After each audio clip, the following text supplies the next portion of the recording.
नमस्कार, स्वागत है आपका। कर्नाटक चुनाव की तारीखों का ऐलान हो चुका है। 2023 का यह मुकाबला 2024 का सेमीफाइनल माना जा रहा है। तो सवाल यह है कि राहुल गांधी से जुड़ा सियासी नाटक क्या कर्नाटक का चुनावी रण है? क्या पिछले कुछ दिनों में देश ने जो देखा वो सब कुछ कर्नाटक चुनाव के लिए हो रहा था? क्या कर्नाटक चुनाव से पहले राहुल गांधी को जानबूझकर फंसाया जा रहा था? क्या राहुल गांधी को मानहानि केस में 2 साल की सजा होना, लोकसभा से उनकी सदस्यता जाना, उनका घर खाली करवाना, यह सब कुछ बीजेपी या सरकार के इशारे पर हो रहा था? या फिर कांग्रेस चुनाव से पहले कोई विक्टिम कार्ड खेल रही है? आप लोगों के मन में ऐसे कई सवाल होंगे। तो क्या आज दूध का दूध और पानी का पानी कर दिया जाए? बताइए, हाँ या ना? ओके। क्या आज देश की जनता और देश के 5 बड़े संपादकों के सामने हर सवाल का जवाब ले लिया जाए? तो चलिए बुलाते हैं हम एक ऐसी शख्सियत को जो संसद हो या बीजेपी मुख्यालय, सोशल मीडिया हो या टेलीविजन चैनल, हर जगह सरकार का पूरी ताकत से पक्ष रखते हैं और विपक्ष पर पुरजोर हमले करते हैं। टीवी 9 के इस हाईटेक स्टूडियो में स्वागत है, स्वागत करिए जोरदार तालियों से, बीजेपी के लोकप्रिय प्रवक्ता, राज्यसभा सांसद सुधांशु त्रिवेदी जी का। सुधांशु जी, आपका स्वागत है, थैंक यू वेरी मच। हमारे सीनियर्स हमारे साथ यहां पर हैं, आपको दिखाई दे रहे हैं अशोक वानखेड़े जी, मेरे साथ हैं प्रदीप जी, मेरे साथ आपको दिखाई दे रहे हैं जयंता घोषाल जी, आपको दिखाई दे रहे हैं राजगोपालन जी, बैठिए सर प्लीज बैठिए, और आपको दिखाई दे रहे हैं यहाँ पर जयशंकर गुप्ता जी और अवधेश कुमार जी सामने हैं, आनंद जी मेरे साथ हैं, विपिन है, करुणा है। लेकिन सबसे पहले सुधांशु जी अगर बात की जाए, सबसे पहले तो पंचों को राम राम।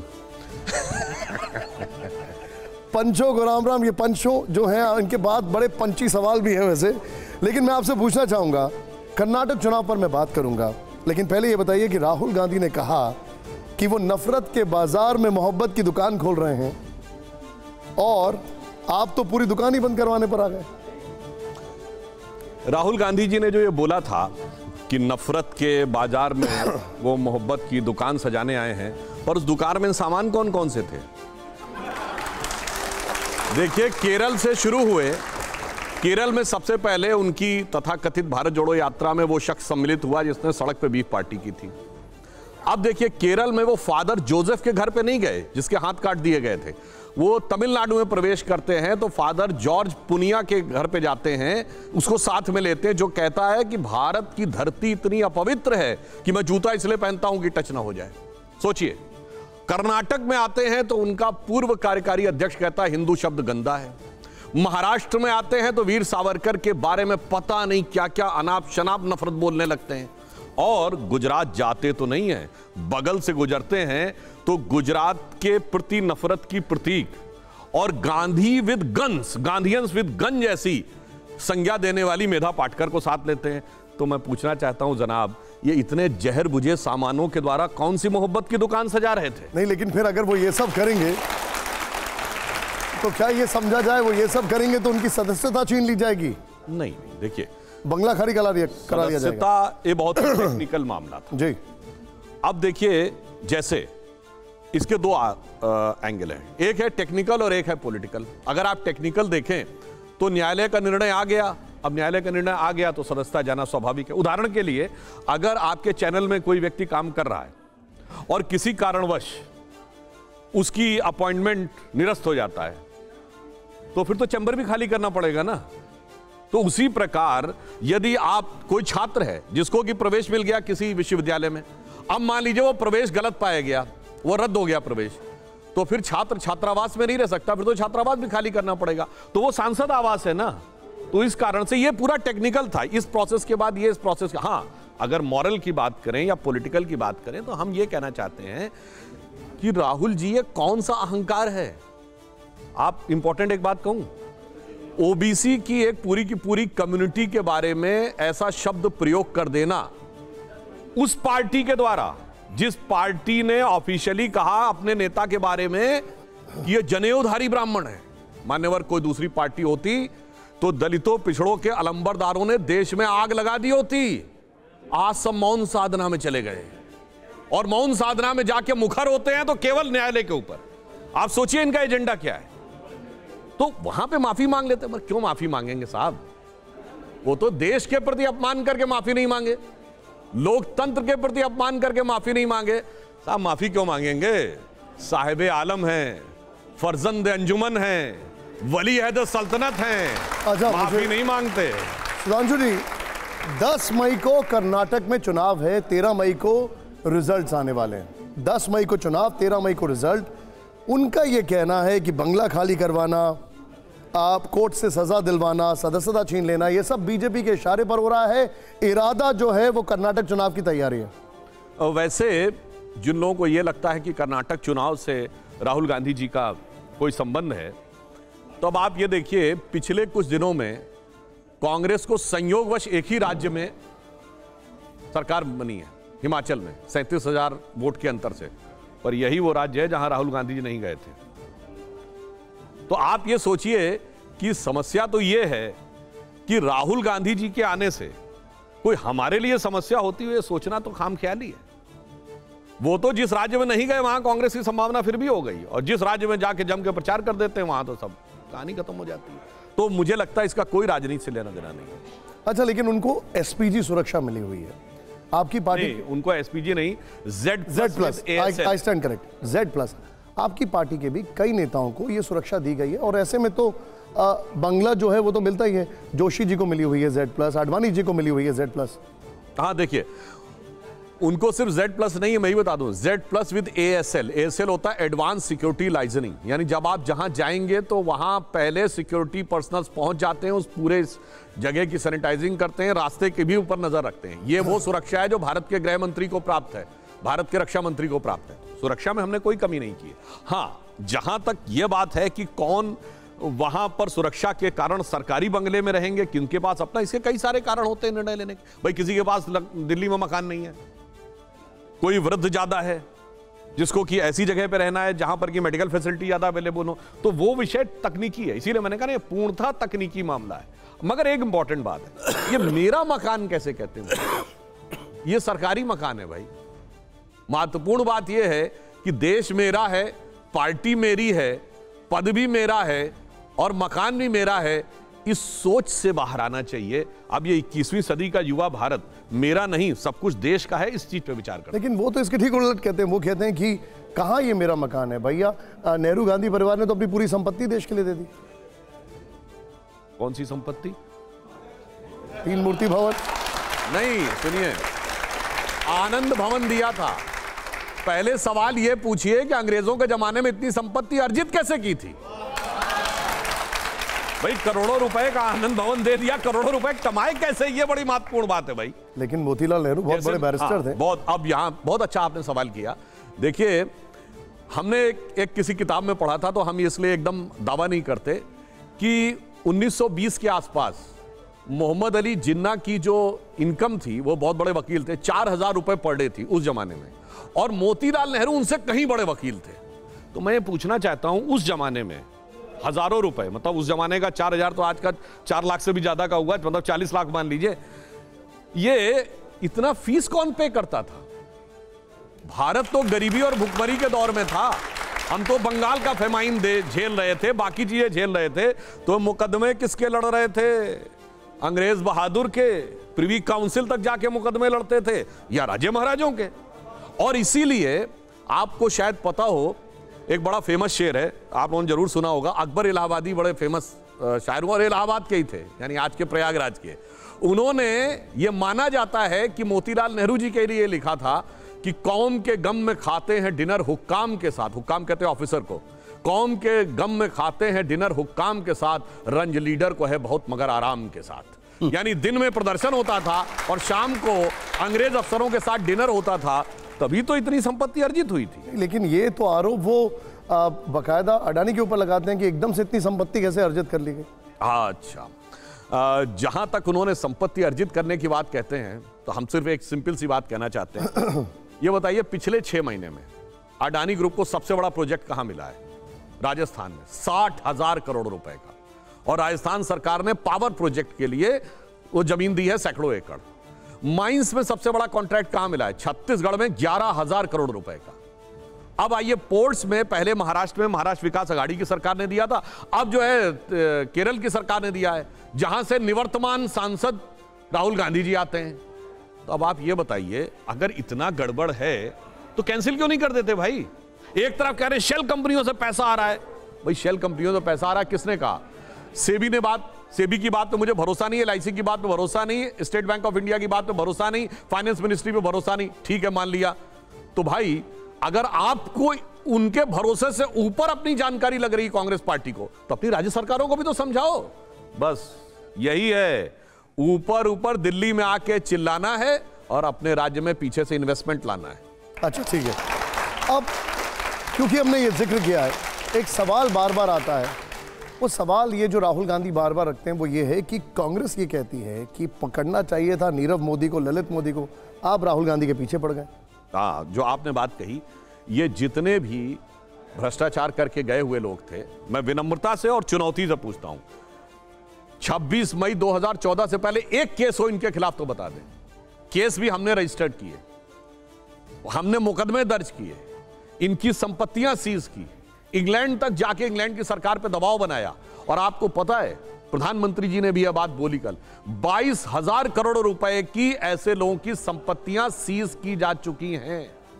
इनके जमाने में तो पासपोर्ट तक निकल के सब हो गया था। और अगर आपको याद हो, विजय माल्या का ऑफिशियल लेटर अवेलेबल है तत्कालीन प्रधानमंत्री मनमोहन सिंह जी को धन्यवाद ज्ञापन करते हुए कि स्टेट बैंक ऑफ इंडिया ने उनका सारा लोन रिजेक्ट कर दिया था, परंतु आपकी सिफारिश के कारण मुझे यह इतना लोन मिल गया। यह तो डॉक्यूमेंटेड है, इसमें कोई किंतु परंतु का स्कोप नहीं है। तो इसलिए हम यह कहना चाहते हैं कि, और जैसे प्रधानमंत्री जी ने बताया, ईडी ने पिछले 9 साल में 1,10,000 करोड़ की संपत्तियां जब्त की।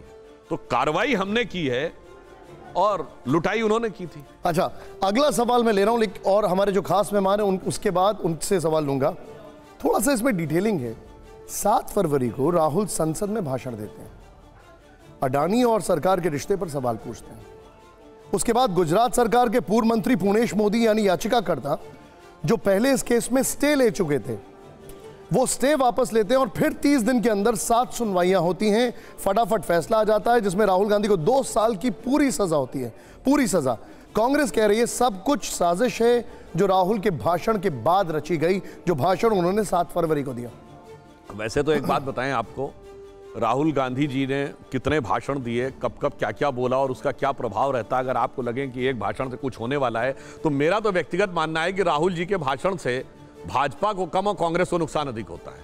तो यह सोचना अनुचित लगता है। इससे पहले भी चलिए ये सेशन आया, आप कहेंगे कि अडानी पे बोला, इससे पहले याद करिए जब जब भारत में संसद का कोई सत्र शुरू होने वाला होता, आप सब लोग जाके चेक कर लीजिएगा, जब जब भारत में संसद का सत्र शुरू होने वाला होता है, ठीक 5, 7, 8 दिन पहले विदेश में कोई खबर छपती है। जैसे इस बार हुआ, हिंडनबर्ग की रिपोर्ट छप गई, उससे पहले पेगासिस आ गया, उससे पहले किसान आंदोलन में ग्रेटा थनबर्ग की रिपोर्ट आ गई। उधर से रिपोर्ट छपती है और इधर बवाल होता है, मतलब सुर उठता है 7 समुंदर पार से और ताल लगती है यहां से। इसलिए ये तो हमेशा से करते आ रहे हैं, इसका इससे कोई कनेक्शन नहीं। और दूसरा हम ये पूछना चाहते हैं, क्या कांग्रेस के नेता ये कहना चाहते हैं कि न्यायालय का न्यायिक विवेक यानी जुरिस्प्रूडेंस ऑफ दी कोर्ट वो कम है और उनकी समझ ज्यादा है? नहीं, लेकिन चाहे वो तो ये भी बोल चुके हैं कि परिवार की पृष्ठभूमि देखकर अगस्ता हो, ये सारी रिपोर्ट्स तो बाहर से ही आई थी ना। और दूसरी बात, जिस केस में स्टे ले लिया गया है उस केस को फिर से रीओपन कर कर खटाखट सुनवाई हो जाती है, खटाखट पूरा फैसला आ जाता है। ये मैं देश में पहली बार सुन रहा हूं कि हमेशा लोग ये कहते थे कि साहब न्यायालय में विलंब बहुत होता है। वो पुराना फिल्म का डायलॉग याद है ना, तारीख पे तारीख, तारीख पे तारीख। यहां तारीख जल्दी आती जा रही है तो समस्या है। ये तो मैं जीवन में पहली बार सुन रहा हूं। अरे भाई, जितनी जल्दी निस्तारण हो उतना अच्छा रहता है। सवाल तो यही है ना सर कि इस केस की तारीख इतनी जल्दी क्यों आ जाती है जिसपे स्टे ले लिया जाता है। बट नेवरदलेस, अशोक जी सवाल, माइक है आपके पास। सुधांशु जी ने बहुत सारी बातें कही, अब सिलसिलेवार जितना उन्होंने समय लिया उतना तो समय में ले नहीं सकता। उन्होंने जितने भी आरोप लगाए कि कहाँ से कमाई हुई, प्रॉपर्टी कैसी खरीदी गई, ऐसे कई वकील बीजेपी के हैं कि वो भी बड़ी मल्टीनेशनल के साथ काम करते हैं, संसद सदस्य भी रहे हैं, मंत्री भी रहे हैं, उन मल्टीनेशनल को बहुत ज़्यादा फायदा भी पहुंचाया है। हम उसमें नहीं जाते, हम सीधी सीधी बात पेगासिस पे आते हैं। उनका कहना है कि पेगासस की खबर चुनाव के सदन के पहले क्यों होती है। पेगासस की खबर पहली बार तब नहीं छपी थी जब सदन लगने वाला था, बहुत पहले छपी थी, 1 साल पहले छपी थी, उस पर काम हो रहा था। और वो जब खबर आई तो सरकार इतने दिन तक चुप क्यों रही, सर्वोच्च न्यायालय को इंटरवेन क्यों करना पड़ा, आखिर में क्यों बोला गया कि चलो ठीक है पेगासस खरीदा है, किसके लिए खरीदा है ये मौन है, पत्रकारों का क्यों विजिलेंस किया गया, इस पे सारी चीजें अब कमेटी की रिपोर्ट आएगी उसके बाद हुई। शेल कंपनी, शेल कंपनियां क्या होती है, ऐसी कौन सी कंपनी है कि जो इन्वेस्टमेंट करती है इंडियन कंपनी में, लेकिन अपना जो टोटल कॉर्पस है उसमें से 98.9% एक ही इंडिया के कंपनी में लगाती है, बाकी कहीं इन्वेस्ट नहीं करती। उस कंपनी के बारे में पूछना जरूरी है। ये इन्वेस्टमेंट 13 कंपनी का हुआ है, 80,578 करोड़ रुपए अडानी कंपनी में लगे हैं, अडानी ग्रुप में लगे हैं, उसका डॉक्यूमेंटेशन है। सरकार उन कंपनियों में, हमारे प्रधानमंत्री तो विश्वगुरु है, मॉरिशियस बहुत छोटा देश है, उसे पूछना चाहिए कि ये कंपनी का बाप कौन है। अशोक जी सवाल एग्जैक्टली क्या है? सवाल मेरा ये है कि शेल कंपनियां हैं, आप सेबी ने क्लीन चिट दी कह के बोल नहीं सकते कि इसमें शेल कंपनियों का पैसा नहीं है। इसी सरकार ने 2018 में शेल कंपनियों के लिए कमेटी बनाई थी, उस कमेटी ने अभी तक कुछ काम नहीं किया। ठीक है, अब जवाब ले लेते हैं। जो वो कहने का प्रयास कर रहे हैं कि शेल कंपनियां हैं, मानना है, मगर सेबी का कह के आप नहीं बच सकते। मतलब मैं बीमार हूं, मैं डॉक्टर ने कहा आप ठीक है, तो डॉक्टर से कह के बच नहीं सकते साहब, बीमारी तो है, इसीलिए कहा जाता है। बीमार हो तो जानवरों के डॉक्टर के पास नहीं जाओगे आप, मान्यवर, या पीएचडी के पास नहीं जाओगे। SEBI is not looking into the shell investment, the shell investment has to be looked by the government of India, other investigation agencies. इसमें ईडी आनी चाहिए, इसमें रॉ भी होना चाहिए, क्योंकि बाहर के देश का पैसा अपने देश में आया, कौन सा पैसा है, चाइना का है, पाकिस्तान का है, ड्रग मनी है, आतंकी मनी है, नोबडी नोज। फिर मैं आपसे आपकी बात को और स्पष्ट किया देता हूं। आपने कहा अगर सेबी ने प्राइमरी इन्वेस्टिगेशन में कोई चीज नहीं पाई तो ईडी में चले जाइए, मतलब आपका ब्लड टेस्ट की रिपोर्ट नॉर्मल। सर अपने आप सब्जेक्ट बदल रहे हैं, मैं सब्जेक्ट नहीं बदल रहा हूं। अशोक जी एक मिनट सुन लेते हैं। शेल कंपनी पे सेबी की बात नहीं सही है। स्कोप क्या था सेबी, अरे भाई कोई चीज गलत होगी, जवाब सुन लेते हैं अशोक जी, एक सेकंड जवाब। माना जाएगा गलत। और अगर आप ऐसा बात कह रहे हैं देश में, तो सर एक और कंपनी है, बैकहॉप्स का नाम सुना है? हाँ? कौन है ये कंपनी? है कौन है इसका डायरेक्टर कौन? वो भी शेल कंपनी हो सकती है।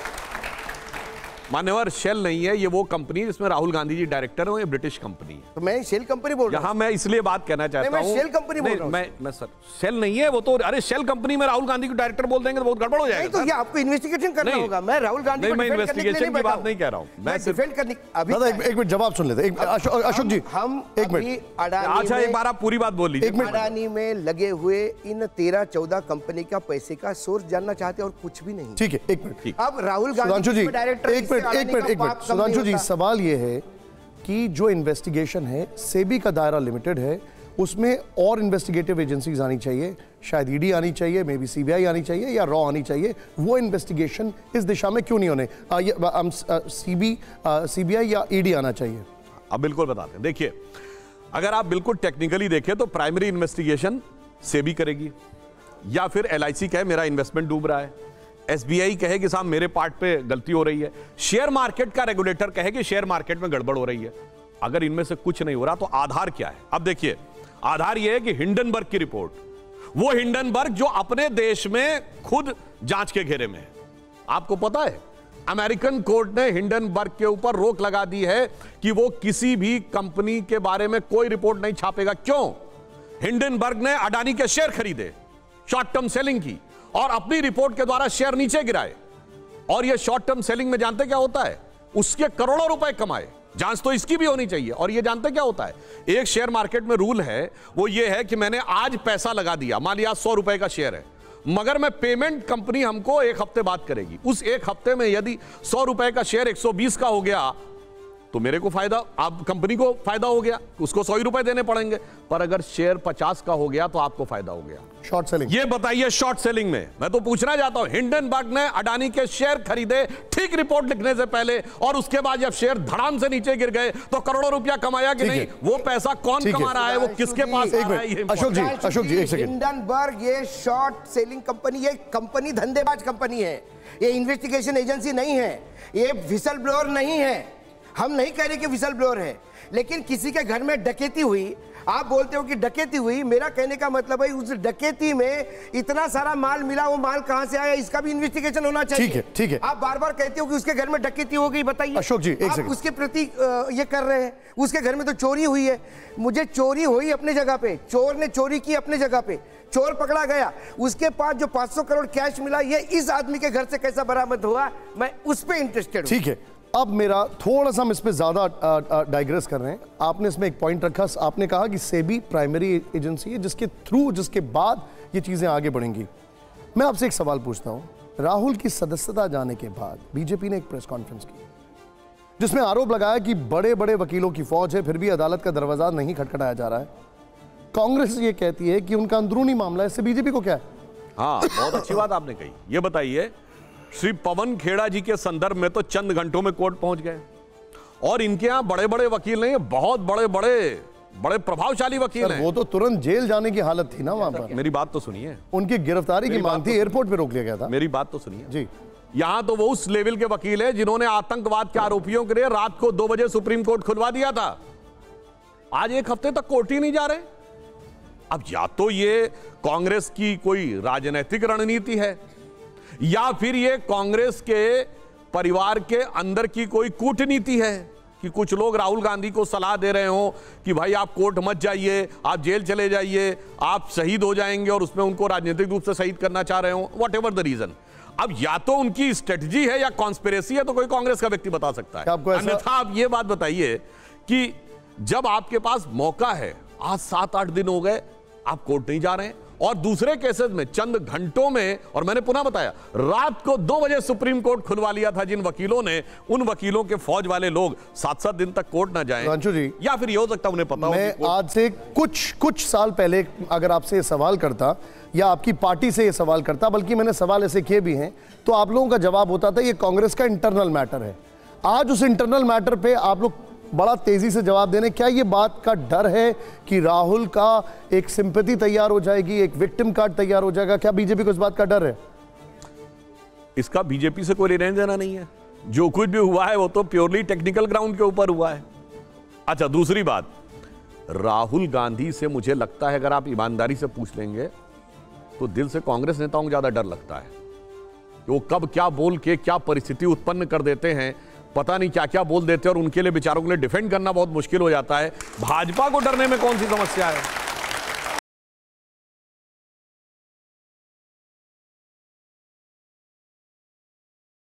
देखिए, एक राजनीति में सिद्धांत होता है, एक कहावत होती है। पुराने जमाने में जब राजे महाराजे होते थे तो क्या होता था कि अगर खुश हो गए किसी से, आपने बहुत अच्छी बात कही, तो आपको हाथी दान में दे दिया जाता था।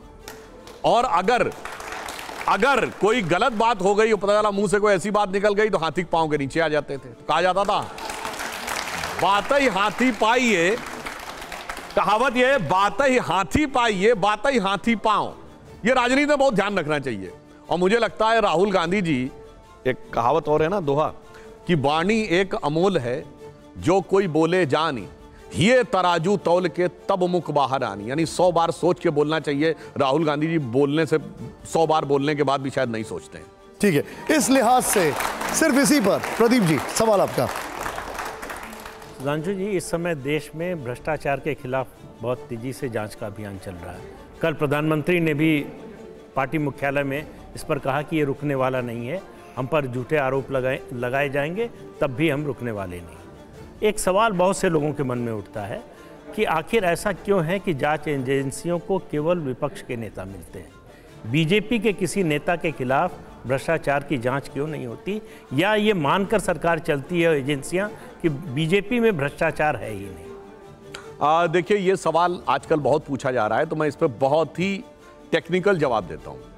ये जितनी भी पार्टियां आज भ्रष्टाचार के घेरे में हैं, इन लोगों के कहने का भाव यह है कि 2014 में हमारी सरकार बनने के बाद ये हुआ। मैं विनम्रता से पूछता हूं, इनमें से एक पार्टी का नाम बता दीजिए जिसके पास पिछले 25-30 सालों में भ्रष्टाचार के आरोप में इनके नेताओं ने एजेंसियों की जांच न झेली 2014 से पहले। बताइए, कांग्रेस में कॉमनवेल्थ से लेके कोयले का घोटाला से लेके 2G का घोटाला और मुकदमेबाजी हुई, सुप्रीम कोर्ट में गए, ए राजा जेल चले गए, हम थे क्या तब? मनमोहन सिंह जी के जमाने में केस पैरेट कहा गया, चलिए वो छोड़िए। पीवी नरसिम्हा राव भारत के पहले प्रधानमंत्री थे जो प्रधानमंत्री पद से हटने के बाद उनको बतौर मुजरिम कोर्ट में खड़ा होना पड़ा भ्रष्टाचार के आरोपों में। राजीव गांधी जी देश के पहले प्रधानमंत्री थे जो सीधे बोफोर्स के मामले में घेरे में आए। ये बताइए, आज ये लोग कहते हैं मुलायम सिंह जी के ऊपर डिस्प्रपोर्शनेट एसेट का केस कब से? 2004 और 5 से।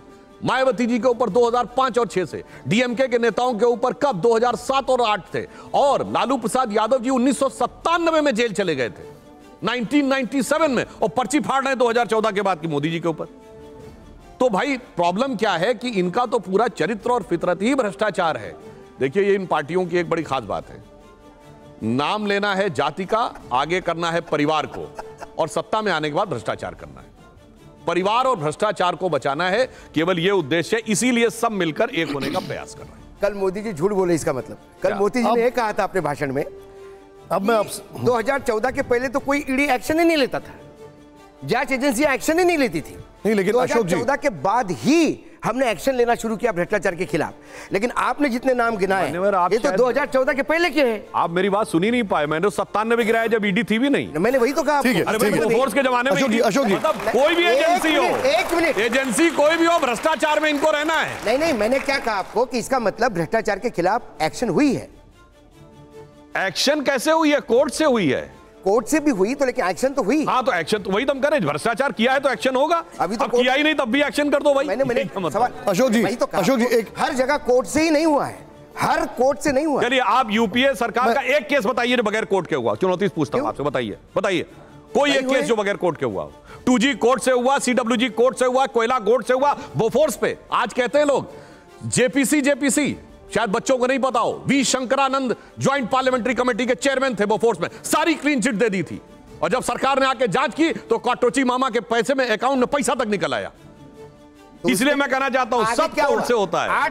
14 से आप लगातार सत्ता में हैं, उस बोफोर्स में अभी क्या हुआ? अब तो और सभी से भी सवाल क्या हुआ, एक मिनट बता रहे हैं क्या हुआ। सुनिए, बड़ी मजेदार बात यह थी कि क्वाट्रोची के खिलाफ जो रेड कॉर्नर नोटिस था, वो यूपीए 1 सरकार के आखिरी समय में वो क्वाट्रोची अर्जेंटीना में लैंड करता है, जहां भारत की एक्सट्रेडिशन ट्रीटी नहीं है, तो उसका रेड कॉर्नर नोटिस खारिज हो जाता। मतलब जानते क्या हुआ? और उसके बाद क्या करते? बजाय फ्रेश रेड कॉर्नर नोटिस जारी करने के, उसका पैसा उसको देकर केस खत्म, पैसा भी ट्रांसफर कर देते। मतलब कुछ ऐसा हुआ कि ये कहा गया पुलिस नाके ऊपर एक गाड़ी आएगी, इसको चेक करना। वो गाड़ी निकल गई, तो बजाय इसके कि अगले नाके पे कहीं पकड़ लेना, वायरलेस मैसेज का निकल गई तो जाने दो, कोई बात फर्क नहीं पड़ता।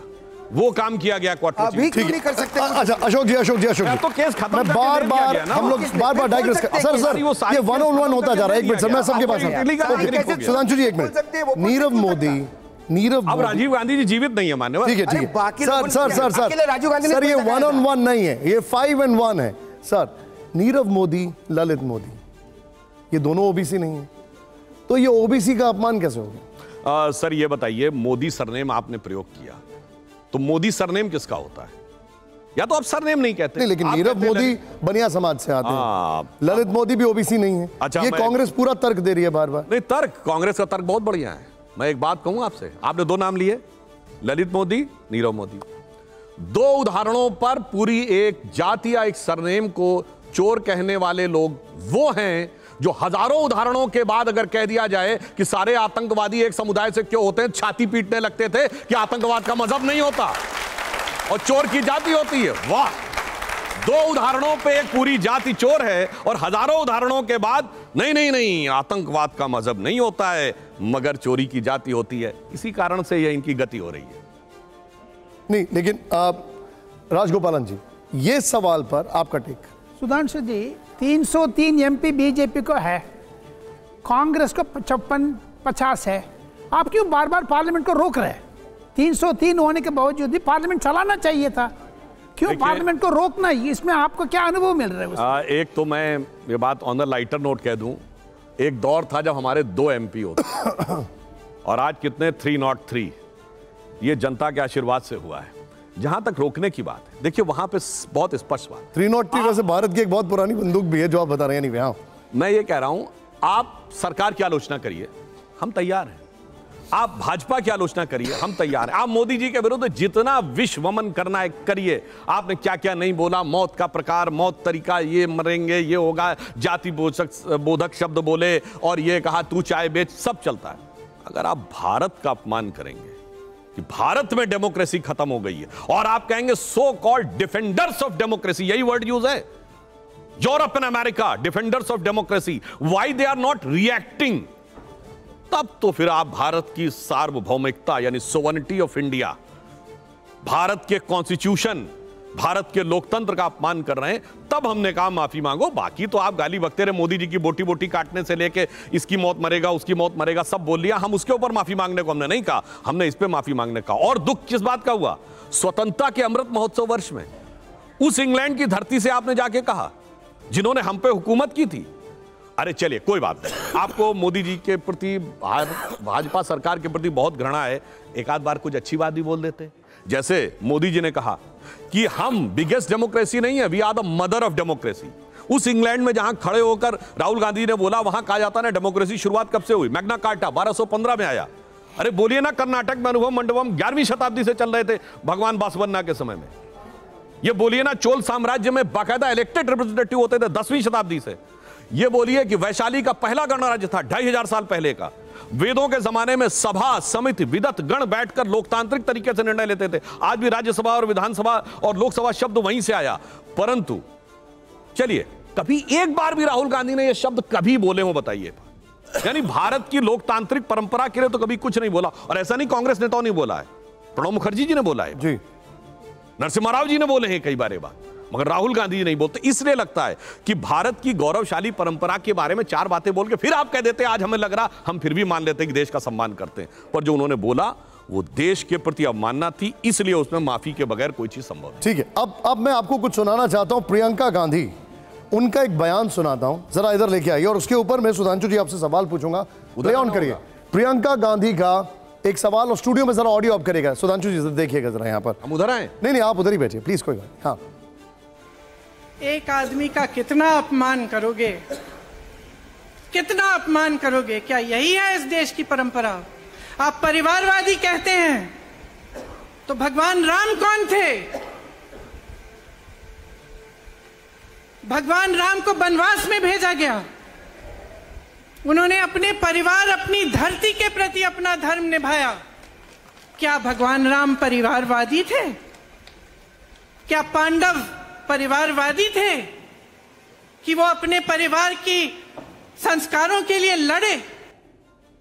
अब सुधांशु जी, यहां पर बड़ा सवाल है परिवारवाद, जिसको लेकर आप जाहिर तौर पर, अभी आप कर्नाटक में कल प्रधानमंत्री जी ने भी इस पर बोला है, प्रियंका ने उसका जवाब दिया, आपका टेक इस पर? देखिए, पहली बात, कहां भगवान राम और कहां राहुल गांधी, तो कुछ तो सोचना चाहिए। दूसरी बात, मुझे प्रसन्नता भी है, देखिए इसमें मेरे मन में मिश्रित अनुभूति आ रही है प्रियंका जी का बयान सुन के, क्योंकि महात्मा गांधी की समाधि पर खड़े होकर जहां हे राम लिखा है, उस राम को काल्पनिक कहने वाले, श्री राम मंदिर के विरुद्ध खड़े होने वाले, श्री राम मंदिर के विरुद्ध जिनके नेता वकील का चोला ओढ़ के खड़े होते थे, राम भक्त कारसेवकों पे गोली चलवाने वाले, कम से कम राम की याद तो आई। ये मेरे लिए सुखद अनुभूति है। अब परंतु मुझे यह लगता है कि उनके मन में जो भाव आया, शायद भारतीय संस्कृति का उनको पता ही नहीं है। अरे भगवान राम परिवार के लिए थोड़ी थे। क्या लिखा है रामचरितमानस में जब भगवान राम का जन्म हुआ? विप्रधेनु सुर संत हित लीन मनुज अवतार, निज इच्छा निर्मित तनु माया गुण गोपार, संपूर्ण विश्व के कल्याण के लिए वो आए। और एक और बात कहूं, तुम्हारा भाई यदि गलत है, इसके बावजूद आप अपने भाई के पक्ष में खड़े हैं, यह राम की नहीं रावण की परंपरा है। कुंभकर्ण को पता था मेरा भाई रावण गलत है, फिर भी उनके साथ खड़े थे। सुनिए, और पांडवों की परंपरा क्या है कि मेरे भाई यदि गलत हैं तो मैं उनसे भी लड़ जाऊंगा, क्योंकि अभ्युत्थानम अधर्मस्य तदात्मानम सजाम्यहम्। तो इसलिए मुझे लगता है, देखिए एक और बात कहूं, कांग्रेस की गति जानते क्या हो गई? महाभारत में एक बड़ी प्रसिद्ध उक्ति है कि जब दुर्योधन है, उससे कहते हैं विदुर, भाई तुमको भी तो शास्त्र पढ़ाया गया है, धर्म क्या है, सत्य क्या, तुम्हें नहीं पता क्या?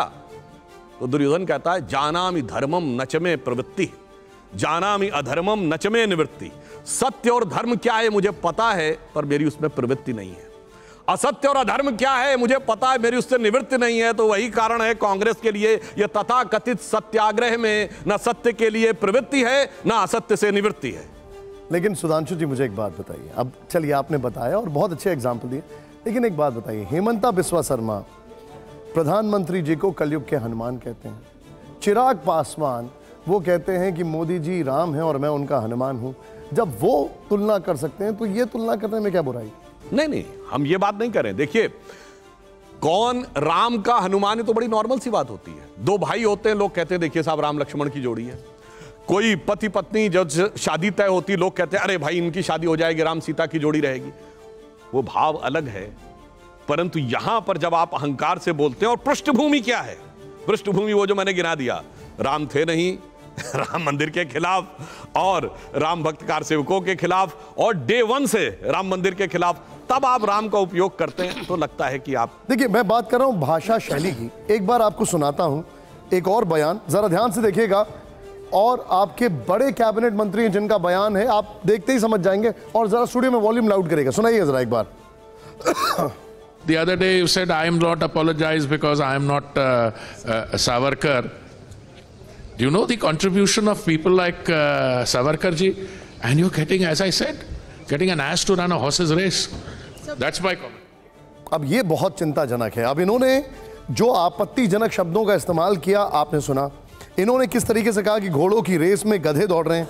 क्या ये अपमान नहीं है? क्या आप इस बयान का समर्थन करेंगे? देखिए, अगर कोई बात किसी संदर्भ में कही गई, यहां तक तो बयान की बात है, तो उस बयान को मैंने अभी आपके सामने देखा, परंतु मैं ये कहूंगा यह बात किसी को आपत्तिजनक लग सकती है, मैं मानता हूं, मगर वो लोग कहेंगे जो कहते थे बोटी बोटी काट दूंगा। नहीं, तो उसका जवाब कैसे दिया? नहीं, ये नहीं मैं कह रहा हूं। मैं ये कहना चाह रहा हूं बिल्कुल वीर सावरकर के साथ कांग्रेस की तुलना नहीं हो सकती। जमीन आसमान का अंतर क्यों नहीं हो सकती वो बता रहा हूं। और कुछ हद तक जो उन्होंने बात कही शब्द अनुचित होंगे, परंतु अगर आप देखें तो तुलना के अंदर एक बात है कि जमीन आसमान का अंतर कैसे। वीर सावरकर भारत के एकमात्र स्वतंत्रता सेनानी है जिनको 2 जन्मों का कारावास हुआ, और कब हुआ? 1910। और जाके चेक करिए, 1910 में कांग्रेस का अध्यक्ष एक ब्रिटिश सरकार का सेक्रेटरी विलियम वेडनबर्न था। आप ब्रिटिश सरकार के सेक्रेटरी की सदारत में बैठे हुए थे और उस आदमी के खिलाफ बोल रहे हैं जिसको ब्रिटिश सरकार ने 2 जन्मों के कारावास की सजा दी। और दूसरा मैं करना चाहता हूं, कभी कभी जानते क्या होता है, आदमी अपनी वंश परंपरा नहीं समझता है। ये बताइए, सावरकर जी के लिए इंदिरा गांधी जी ने डाक टिकट जारी किया था। अब इंदिरा जी सही या राहुल जी सही, तो जानते क्या लगता है? अब सुनिए, इतना ही नहीं, राष्ट्रीय स्वयंसेवक संघ पर इतना बोलते हैं, लाल बहादुर शास्त्री जी ने 65 वॉर में गुरु गोलवलकर जी को बुलाया था। 62 की चाइना वॉर में संघ ने, राष्ट्रीय स्वयंसेवक संघ ने उन नेहरू जी का जिन्होंने उन पर प्रतिबंध लगाए थे, इतना साथ दिया कि नेहरू जी ने खूब प्रशंसा की और 26 जनवरी 63 को बुलाया। मगर अफसोस, इंदिरा गांधी से लेकर असली गांधी से राहुल गांधी तक आते आते बुद्धि ऐसी बदल गई, मतलब कुछ अब शब्द नहीं प्रयोग करना चाहता हूं, ऐसी बुद्धि हो गई कि एक लाइन में कहूं, बूढ़ा वंश इंदिरा का उपजा राहुल लाल, सारी लुटिया डुबो दई है, ऐसा किया कमाल। अब यहां पर जो तालियां बज रही हैं, मैं आपको एक और बयान सुनाने जा रहा हूं। अब कांग्रेस आपको यह बयान याद दिला रही है। थोड़ी देर पहले जब हमारा जिक्र चल रहा था, जब हम बातचीत कर रहे थे कि नीरव मोदी किस समाज से आते हैं, तो कांग्रेस ने एक बयान उनकी तरफ से बार बार बताया जा रहा है। प्ले ऑन करें इसको, जरा लाउड रखिएगा स्टूडियो में। वो किसान है ही नहीं, या तो खालिस्तानी है, या आतंकी है, या दलाल हैं, या राजनीतिक पार्टी या कुछ लोग हैं।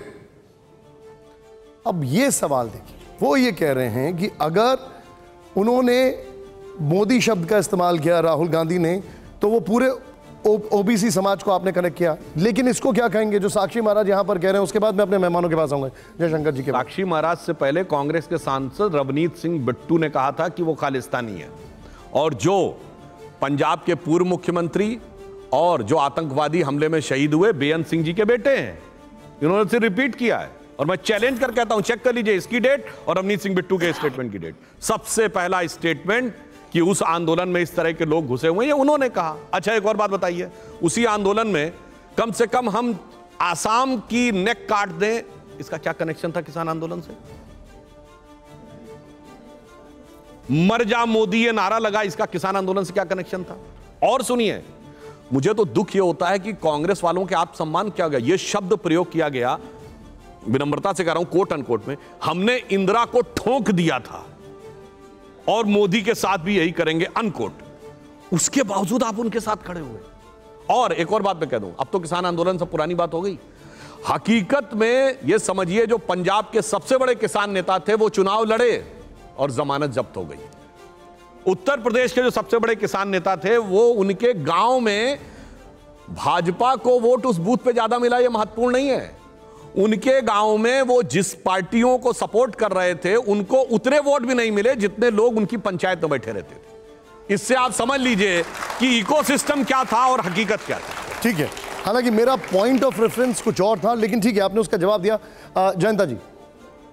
सुधांशु जी, राहुल गांधी अगर भारत के राजनीति में प्रभाव नहीं है, भाजपा 303 का पार्टी मोदी जी का और अमित शाह जी का जो नेतृत्व पे भाजपा जिस जगह है, अगर वहाँ कांग्रेस का कोई प्रभाव नहीं है, तो आप राहुल गांधी के लेके इतना बड़ा इशू क्यों बना रहे हैं, डिस्क्वालिफिकेशन कर रहे हैं? और उसके कारण प्रतिपक्ष जो यूनाइटेड नहीं थे उसको आप कर्नाटक चुनाव के पहले यूनाइटेड कर चुके हैं। तो ये क्या स्ट्रैटेजिकली, इसके क्या कारण क्या है? देखिए, आप फायदा क्या है, नुकसान क्या है? आपने जो प्रश्न पूछा, पहली बात टेक्निकल, मैंने जवाब दे दिया कि disqualification is technical consequence of following, यानी एक निर्णय होने के बाद वह तकनीकी दृष्टि से वो दूसरा स्टेप था, इसलिए हुआ। जहां तक आपने कहा राहुल गांधी जी का प्रभाव नहीं है, नहीं, राहुल गांधी जी का बहुत प्रभाव है और मोदी जी का भी बहुत प्रभाव है। मोदी जी का सकारात्मक प्रभाव है, उनका नकारात्मक प्रभाव है।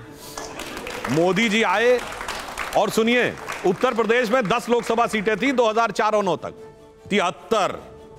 उसके बाद सब मिलके एक हो गए 2019 में, तब हम 63। और राहुल गांधी जी आए, उसके बाद से अब एक सीट रह गई। यानी आज उत्तर प्रदेश में वो स्थिति हो गई जी कांग्रेस के लिए कि आज तो उतनी भी मैं नहीं है मैखाने में जितनी कि हम छोड़ दिया करते थे पैमाने में।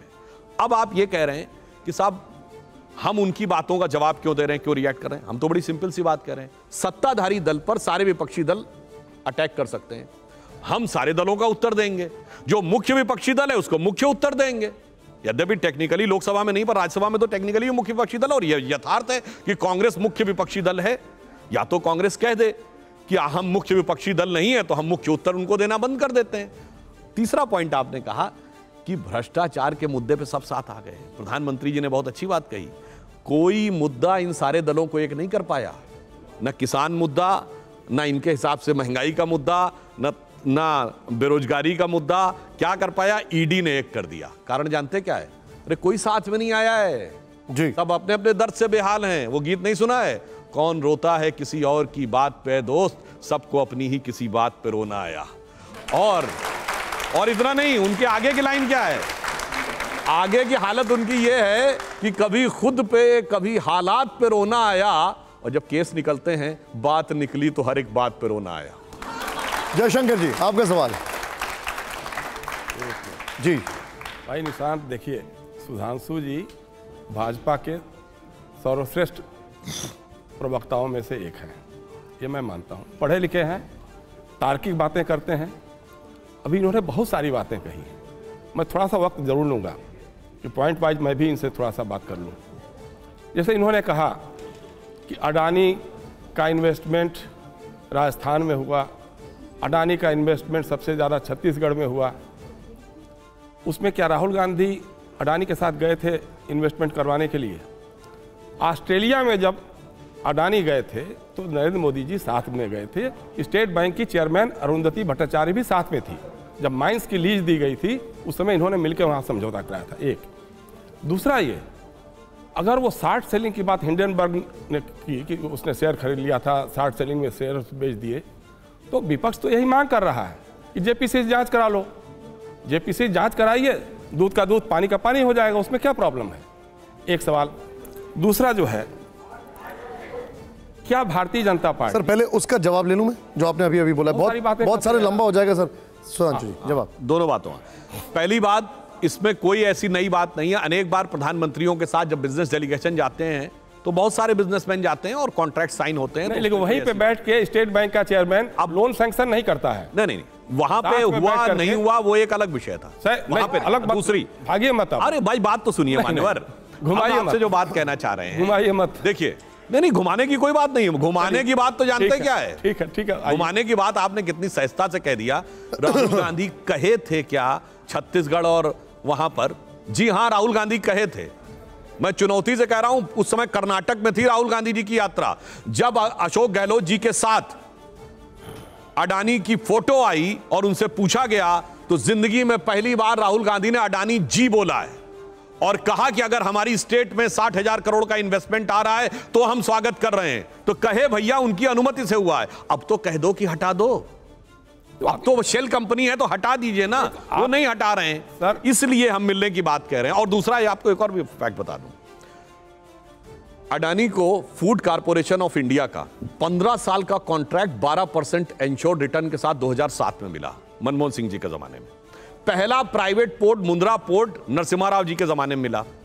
ठीक है, उनकी कंपनी शुरू हुई राजीव गांधी जी के जमाने में। मतलब आपके 3 प्रधानमंत्री और 3 मुख्यमंत्री जो करेंगे वो एकदम नीट एंड क्लीन है, और बीच में सारा गड़बड़ है। और वो गड़बड़ भी कैसा है? चूंकि मुझे सेबी पे भरोसा नहीं है, मुझे LIC पे भरोसा नहीं है, मुझे SBI भरोसा नहीं है। मान्यवर, आपको मीडिया पे भरोसा नहीं है, आपको जुडिशरी भरोसा नहीं, आपको आर्मी पे भरोसा नहीं, आपको एयरफोर्स पे भरोसा नहीं, आपको भरोसा किस पे ये बता दीजिए। ये समस्या ये है कि एक ऐसा माइंडसेट बन गया है कि भारत की किसी चीज पे भरोसा नहीं, इसलिए समस्या। और अब टेक्निकल जवाब देता हूं। इन्होंने कहा JPC गठित कर दीजिए। अब चूंकि आपने कहा JPC joint parliamentary committee Bharat की संसद की होगी, तो भारत के किसी भी संस्थान को बुला सकती है कि आप आइए और अपना स्टेटमेंट दीजिए। तो सेबी LIC वगैरह ने तो कोई ऐसा इशू उठाया नहीं, उठाया है हिंडनबर्ग ने। हिंडनबर्ग एक विदेशी कंपनी है। आप मुझे भारत के संसद का या कानून का वो क्लॉज बता दीजिए जिसमें भारत की संसद की कमेटी किसी विदेशी कंपनी को जो भारत में काम न कर रही होती तो हम उसको बुला लेते। उसको बुला सकती है और वो आके अपीयर हो जाएगी। मुझे बता दीजिए सर, मैं आपकी एक जानकारी के लिए बता दूं, जब बोफोर्स के लिए JPC बनी थी तो बाकायदे विदेश गई थी। वो JPC गई थी, वहां पे जांच वहां से जाके स्वीडिश कंपनियों के साथ बात करके जांच की। एक बात वो छोड़ दीजिए। दूसरा सवाल जो है सर, मैं आपके दूसरे बोफोर्स पे क्लैरिफाई मैं आपके दूसरे सवाल पे आऊंगा। सर, बोफोर्स की जांच ऐसा नहीं कि ऐसे हुई थी। राजीव गांधी सरकार के फाइनेंस मिनिस्टर विश्वनाथ प्रताप सिंह ने एक एजेंसी हायर की थी फेयरफैक्स, जिसने शेयर मार्केट में हुए घोटालों की जांच की थी, उसमें आई थी। तो ये भारत सरकार के वित्त मंत्रालय की जांच से आई थी। ठीक है, अच्छा एक मिनट। अब सर मैं आ रहा हूं, सबके पास आ रहा हूं। मैं चाहूंगा एक बार जरा हमारे जितने भी यहाँ पर लोग हैं, सर एक मिनट आ रहा हूं, एक मिनट नहीं, मैं एक मिनट आ रहा हूं आपके पास। मुझे एक रैपिड फायर राउंड करना है। पहले जोरदार तालियां हो जाएं। सुधांशु जी, सवाल मैं आपसे पूछूंगा, आप जवाब पॉलिटिकल या एपॉलिटिकल या पर्सनल दे सकते हैं, लेकिन जवाब जरूर दीजिएगा। क्या पहले सवाल के लिए आप लोग तैयार हैं? तैयार हैं कि नहीं है? पहला सवाल दिखाइए जरा यहां पर फोटो के साथ। पहला सवाल जो मैं आपके सामने लेके आ रहा हूं, जरा ध्यान से देखिए। पहला सवाल, बेहतर गांधी कौन, राहुल गांधी या वरुण गांधी? तालियां होनी चाहिए पहले इस पर। सुधांशु जी, बेहतर वो होता है जो राष्ट्रवाद के साथ होता है। इन दोनों में से कौन है? समझने वाले समझ रहे हैं, ना समझे वो अनाड़ी है। अरे आप समझा दीजिए, मैं अनाड़ी हूं। सर, मैंने आपको अनाड़ी नहीं समझता हूं सर। नहीं। अब मेरा दूसरा सवाल, तैयार है आप लोग? बीजेपी की दोस्त कौन है, ममता बनर्जी या मायावती? बताऊं? ये 2 बुआ हैं, एक लखनऊ वाली एक कलकत्ता वाली, दोनों भतीजों से परेशान हैं। क्या आपकी दोनों से दोस्ती नहीं है? साहब, दोनों भतीजों से परेशान हैं, हम क्या बता सकते हैं। एक के भतीजे ने पैर छू छू के काम लगा दिया, दूसरा का भतीजा ऐसा प्रॉब्लम क्रिएट कर रहा है कि वो अपने राज्य में परेशान है। क्या आप अगले सवाल के लिए तैयार हैं? आवाज ही नहीं आ रही है। बड़ा दिखाइए जरा, बड़ा स्वतंत्रता सेनानी कौन, सावरकर जी या गांधी जी? सुनिए, 18 अगस्त 1920 को महात्मा गांधी ने हरिजन में एक आर्टिकल लिखा, सावरकर ब्रदर्स, और उसमें उन्होंने यह शब्द लिखा है कि मेरी दृष्टि में सावरकर बंधु, जिनमें से एक विनायक दामोदर सावरकर से मैं लंदन में मिला हूं। मेरी नजर में वो चतुर, साहसी और देशभक्त हैं और ब्रिटिश राज की बुराइयों को उन्होंने मुझसे कहीं पहले पहचान लिया था। बेहतर और बड़ा कौन है सर? मैंने गांधी जी का स्टेटमेंट कोट कर दिया भाई। गांधी जी ने ये लिखित, और ये लिखित में है कि ब्रिटिश राज की बुराइयों को उन्होंने मुझसे पहले पहचान लिया था। अच्छा, ये रैपिड फायर है, आप इसमें पूरा आंसर इन ब्रीफ कर रहे हैं। कौन है इनमें से? फैक्ट से बोल रहा हूं। अच्छा, कोई जाके चेक कर लो। आप मुझे बताइए, आपके लिए बड़ा कौन है? एक चुन लीजिए आप। गांधी जी खुद बोल दिए ना कि मेरे से पहले उन्होंने पहचान लिया। ठीक है, चलिए अब सीधे आइए, अगला सवाल। तैयार है आप लोग?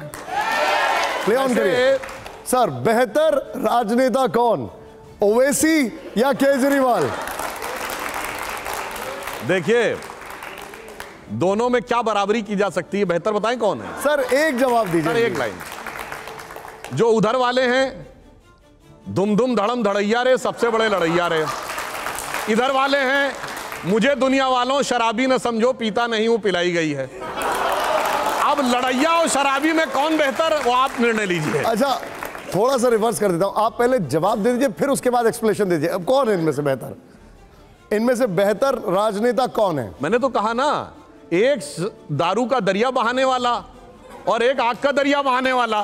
दोनों में लिक्विड और गैस में तुलना नहीं हो सकती भाई। ठीक है, अब नेक्स्ट दिखाइए जरा। अगला सवाल जो है, तैयार है आप लोग?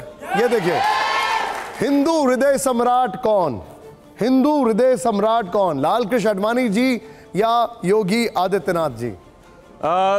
हिंदुत्व के विशाल भवन की नींव रखने वाले लाल कृष्ण आडवाणी जी और कंगूरे तक ले जाने वाले योगी आदित्यनाथ जी।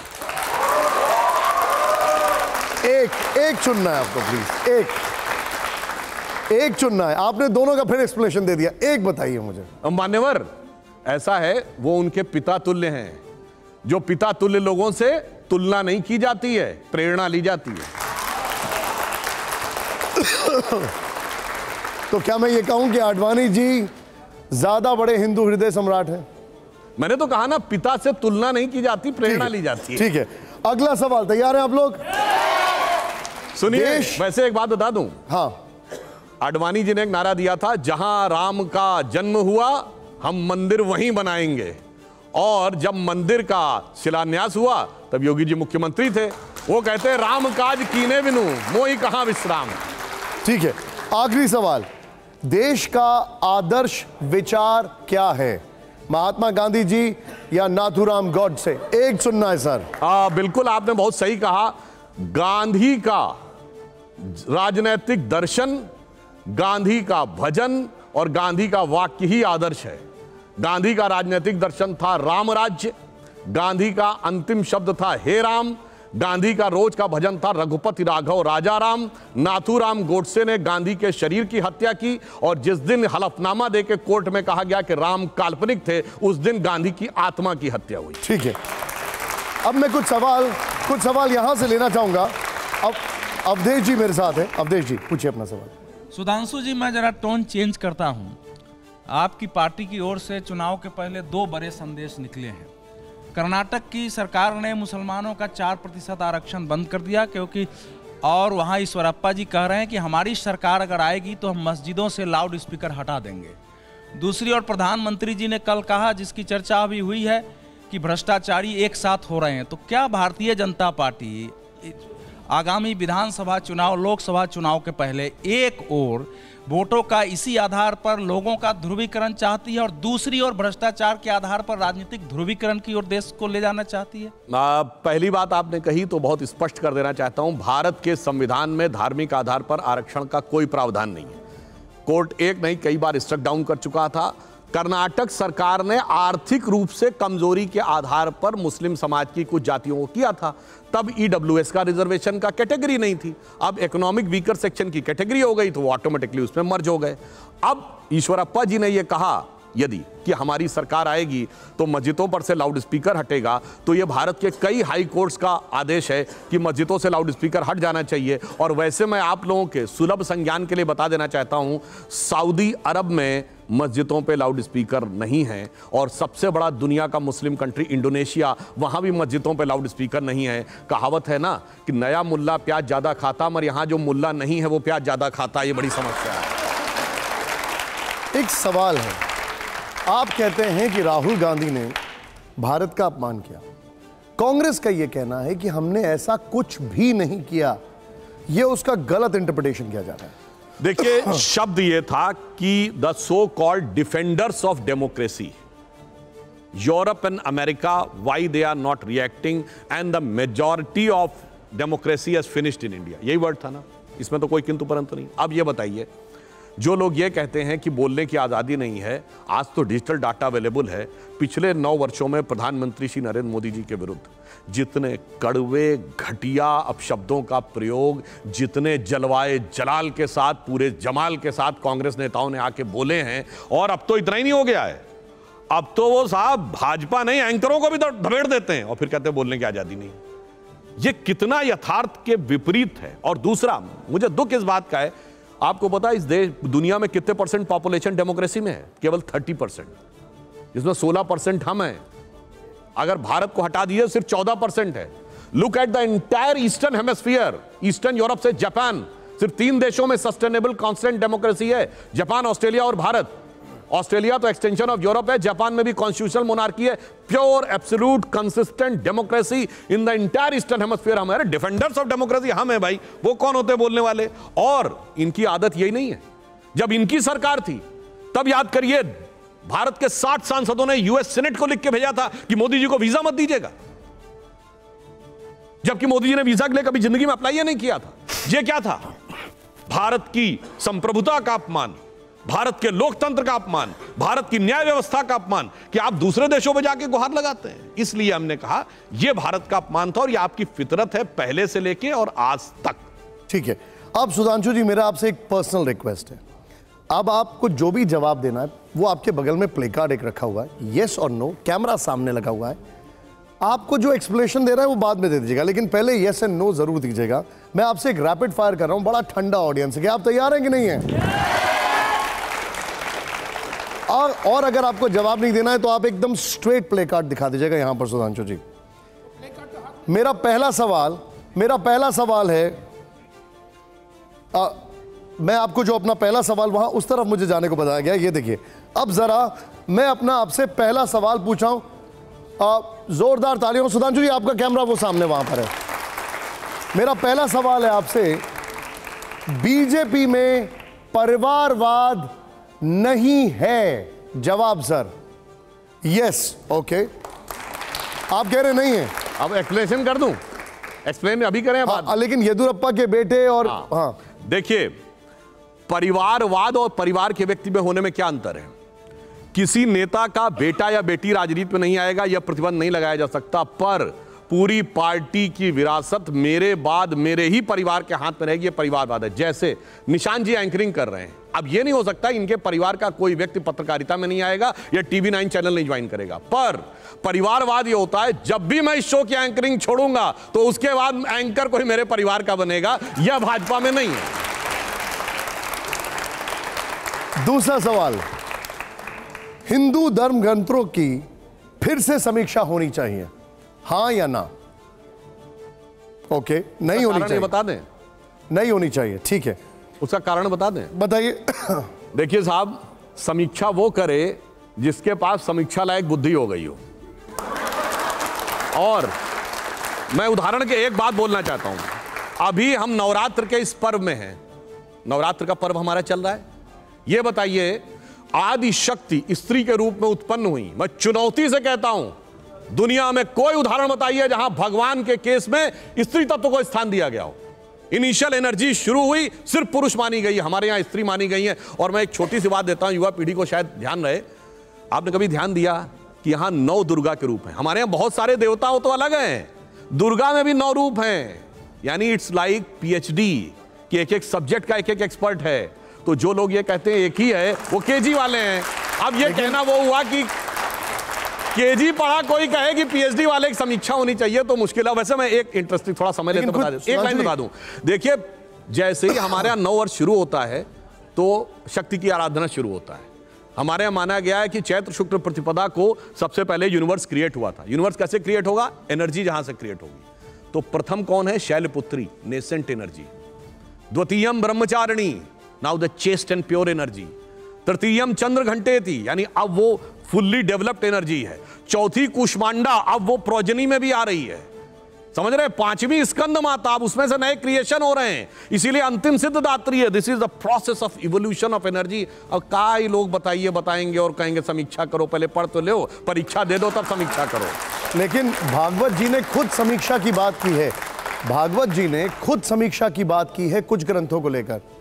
अब एक और बात बता दूं, ये जिसकी तरफ कह रहे हैं मैं अपने आप वो विषय ले लेता हूं कि साहब रामचरितमानस में फलाना जगह एक लाइन लिखी हुई है और उसका मीनिंग ये हुआ, क्या कहा जाता है, SC ST एंड OBC, इस समाज का अपमान है।